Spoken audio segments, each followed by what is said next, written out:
London, 1895.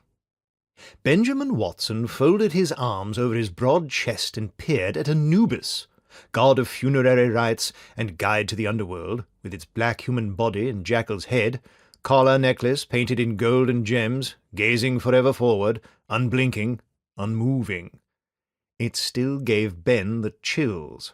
All the ruddy things in the wide gallery of the Sawyer Manor gave him the willies. "Egyptomania," he muttered under his breath as he glanced about the gaslit space with its arched vaulted ceilings and wide expanse of checkerboard tile on the floor with Persian rugs strewn about. There were chaise lounges upholstered in dark burgundy velvet, carved chairs and delicate tables, but instead of the usual mirrors, portraits, swords or spears, or even deer heads adorning the walls, every square inch seemed to be peopled by other statues of Egyptian gods, both large and small, stone urns, jewelled scarabs in glass cabinets, busts of the ancients, and wallpaper with papyrus plants and blue hippopotami covering the walls. The place smelled like a knocking shop with the heavy perfumes in the air. Then he realized that it was incense in brass censers placed about the room. The spicy aroma was enough to make one gag. It served as atmosphere, he reckoned. It didn't seem to bother the guests, who would only view it as adding to the mystery of the proceedings. "Money is wasted on the wealthy," he mused. It wasn't that Ben objected to the collection of ancient artifacts.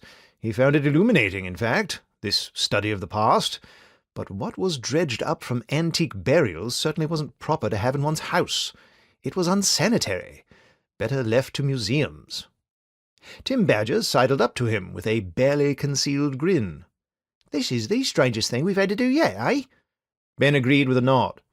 "Why did you ever take this job, Tim? We're detectives, not yeomen of the guard." Badger was in his best suit, brown with tiny stripes running down the trousers and coat. His new dark green waistcoat was visible at his chest just as the jacket's lapels formed a V. His smart Homburg sat in a jaunty tilt on his head as usual, and his smile was not marred by any fancy moustache. "It wasn't as if we had clients beating down at door," he replied. Badger was right, of course. After their first high-profile case, with the ambiguous help of one Mr. Sherlock Holmes, the man who had set them up in their new lodgings, they had done several more investigatory jobs.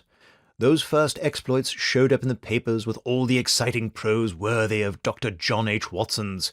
Even though it had been written by that female reporter Ben still didn't trust.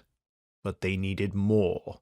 More cases, more stories to end up in the paper to get them even more cases, though he hated to admit how much those articles had helped.